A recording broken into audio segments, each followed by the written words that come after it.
An hana Mujtaba Kameni zuwa jana'izar mahaifinsa saboda dalilai na tsaro.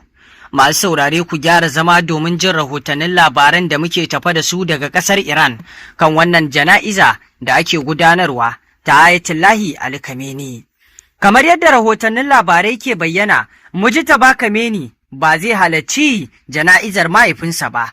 An ƙi amincewa da buƙatarsa, wato da ya nema ta halartar jana'izar mahaifinsa, inda aka ce saboda fargabar cewa za a iya kai masa hari, inda aka hana shi zuwa. Kafafen yada labarai na Amurka sun ce rahoton ya samo asali ne daga bayanan wasu mambobi biyu na rundunar Islamic Revolutionary Guard, wato IRGC, wanda babu shakka bayanin ya nuna cewa ba zai halatta ba saboda wannan dalili. Mujtaba Kameni ba zai jagoranci sallar jana'izar mahaifinsa ba.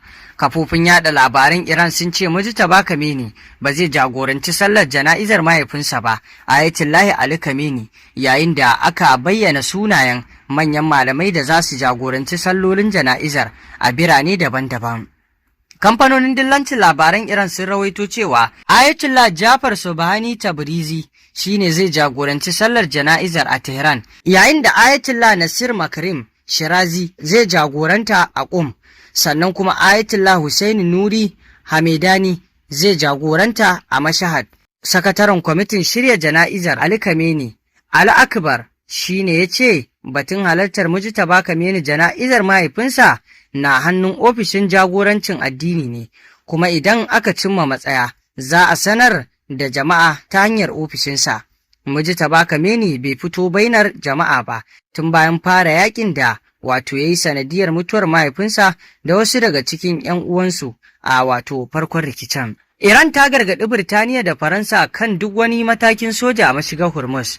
Mataimakin ministan harkokin wajen Iran, Kazem Garibabadi, ya gargaɗi Birtaniya da Faransa kan duk wani yunkurin tura sojoji zuwa mashigar Hormuz, yana mai cewa hakan zai haifar da mummunan sakamako. Gargaɗin nasa ya zo ne bayan wata sanarwar haɗin gwiwa da ƙasashen biyu suka fitar, inda suka bayyana mashigar Hormuz a matsayin muhimmin hanyar sufuri ga tattalin arzikin duniya, tare da nuna shirinsu na taimakawa wajen tabbatar da wato tsaron jiragen ruwa da ke bi ta yankin.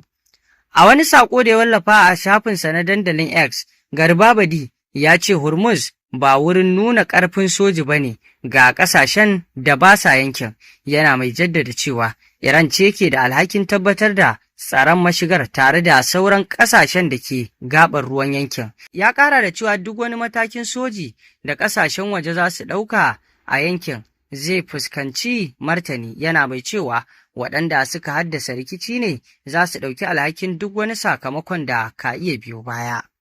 To masu saurari, wannan dai shine rahoton da muke tafa da shi. Ku ci gaba da bibiyar mu domin samun rahotannin labarai kan abubuwan da ke faruwa a duniya.